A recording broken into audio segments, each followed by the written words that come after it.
Hi, welcome back to Elektro Vox. It's 2026. We're with our first interview of the festival.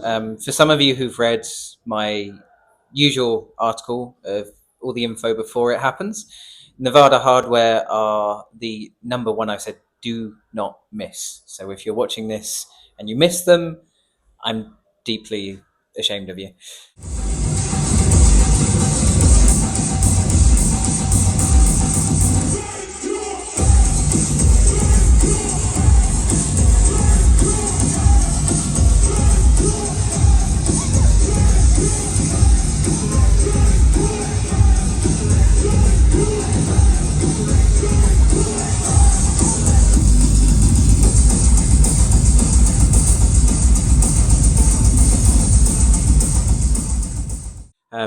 So hi guys. Hello. A lot of pressure for me to put on you there suddenly, because I think a lot of the crowd, including myself, have not really heard of you before. So for those of us who don't know much about you, could you introduce yourselves, who you are, and what you make? Yeah, I'm Doug. I'm the principal songwriter for Nevada Hardware. I perform it live. And I guess the music you would say is high energy, kind of break beats, but aggressive, like hints of industrial in there. But it's a culmination of all my, I guess, influences I've had up to this point, just kind of coming out at you.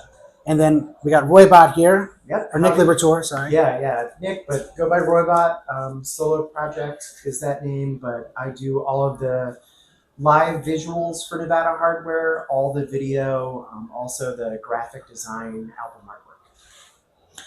Yeah, because you were saying to me just before we started that as you're not a singing band, there's a bit of a reason why you're both on stage, of course. So tell us about the kind of way that you make the live shows work. Absolutely. Well, for the music standpoint, we really kind of deconstruct it track by track with different scenes using primarily, we perform it in Ableton, and that allows you to really break down sections of a song and remix and just kind of mess with it live in the moment, which is cool. And really, if you're thinking about, even though there's no lyrics, the songwriting really tries to be as hooky as possible. So a lot of samples. If you know those, you can still kind of sing along with it. So that's my way of dodging being able to sing. As far as visuals, Yeah, I mean, I talk with Doug, as we have new songs, as there's some ideas, I have kind of a whole set of analog gear that's circuit bent. I kind of call my studio Bad TV Lab, and we'll reprocess visuals, so everything's got this kind of warm, analog, glitchy feel to it, very vibrant, colorful, and very meticulously cut to the music. Right. In a lot of instances. I feel like if you see the split scene stuff, I've leveled up more than I Right. did in No Future. I kind of was like, okay, this looks cool, but split scene era music is definitely even more meticulously kind of performed. And it's not just press play and walk away. For the visuals, they're also, I'm following along with, I'm watching Doug on stage. I'm like, all right, are we staying here? We're moving forward. Right. I've got kind of, different effects that I'm processing over top of it to keep it going and strobing. I also use Ableton and Resolume for the actual video to serve out. and I would say think Meet Meet Manifesto, with you'll hear samples and you'll see the visuals. They might be talking along at the same time. So that kind of stuff. Look forward to it. I very much love the sample that you've put in Hybrid Machine of "I am the truth, I am the light." Yeah. I recognize that, but where's that from? Yeah, it's the original source of it. It's I don't really know the official. It's just like a mega church sermon, yeah, exactly, isn't it? like some sort of weird religion thing, sermon, right? I was like, that sounds cool as hell. So let's throw it Which in. usually I'd hate, but in that particular But track, and it we works gotta- so well. We got to recontextualize it, right? Yeah.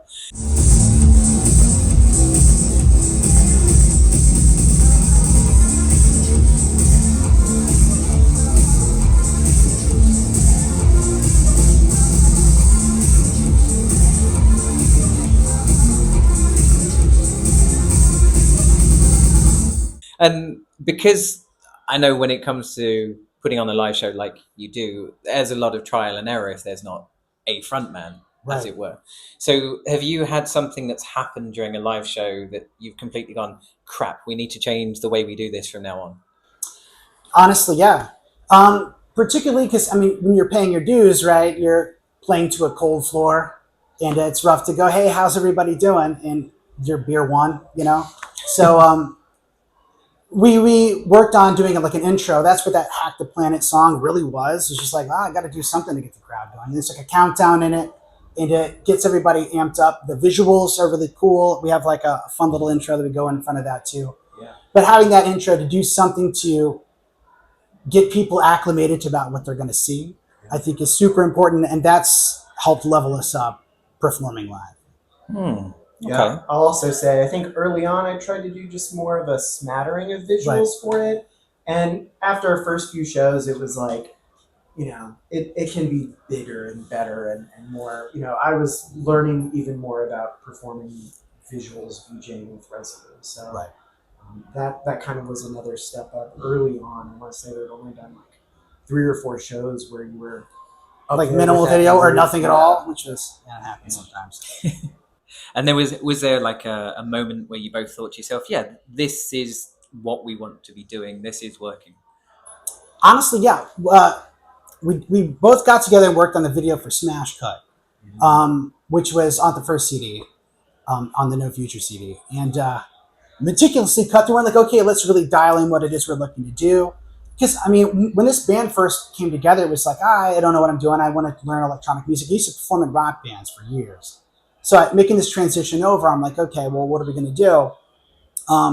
Started to work out, like, again, it just kind of developed naturally because it was really kind of an unexpected success, I guess. We put it out, didn't expect anything, and like, oh, we got some live shows booked, so what are we supposed to do? But yeah, as we went through and through trial and error, like after a couple of shows, we're like, okay, let's put together an honest to God smash cut video, and then that's when it was really cut to the beat, seeing what you could do to understanding how movement really goes along visually with the music itself.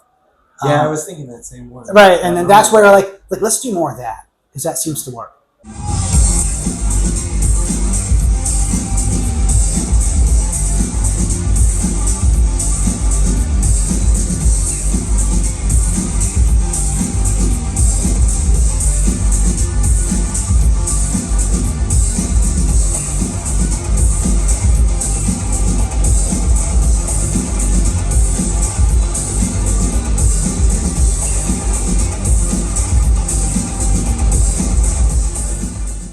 You told me this is your first video interview. Is it also your first time in the UK performing? First time in the UK ever.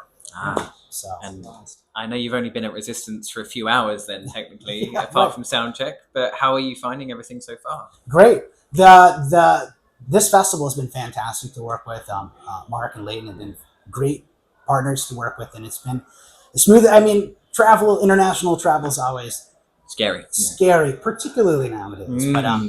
But we made it in with minimal incident. So and everybody here has been fantastically welcoming. So it's been awesome. Everyone's super kind. Yeah. And just excited. I mean, there's such a good energy here. Yeah, for sure. I'm Good. pumped. Yeah. And is there a band on this weekend that you're particularly looking forward to seeing yourselves? I feel like Broder Sand and Solar Fake are, that's awesome. Can't go wrong. Yeah. Yeah, I'm interested to check out. What's that? All of them. Yeah, are honestly, exciting, how's but, that for an age? Oh, they're all fantastic. But no, like, but yeah, specifically those who are the highlights of the game. Okay, nice.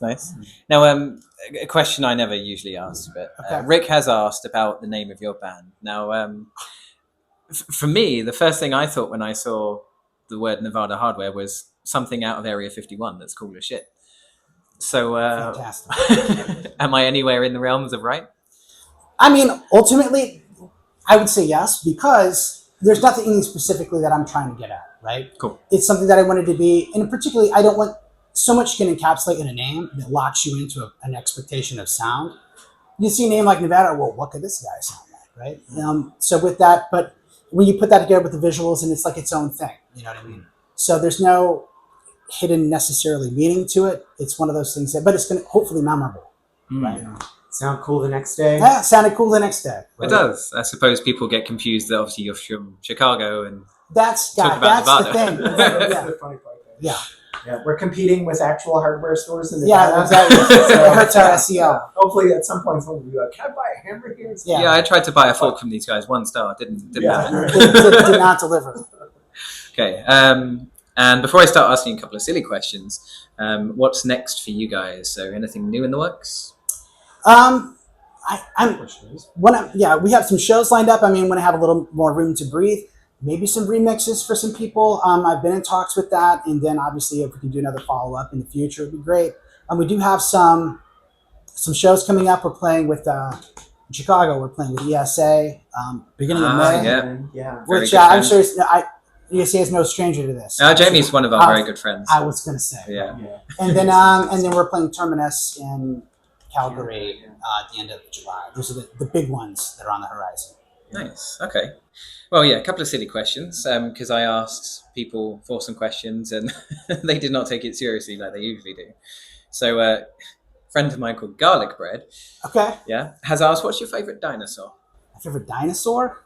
Can't go wrong with a Triceratops. It's good. Pterodactyl? Pterodactyl's good too. Screechy. Okay. And what's the nicest public toilet you've ever been to? Asked Taz. The nicest public toilet? Yeah. Still looking. Yes. It's a never-ending mission. Right? Yeah. Public toilet. There was a nice one, and I can't remember exactly what it was. There was a nice one in Tokyo I went to. Which is very high-tech. It's always about the Japanese toilets, isn't it? Yes, Yeah. it's exactly. Okay. And let's say you were to be given £1 million, $1 million right now, and you had to spend it within the next 2 hours. Couldn't have a penny of it left in your possession. What are you doing with it? Oh, man. I don't even know, man. Some video adapters. Yeah, right. Yeah. Make it so there's buying enough gear. There's no points of failure in case right. Things always go wrong.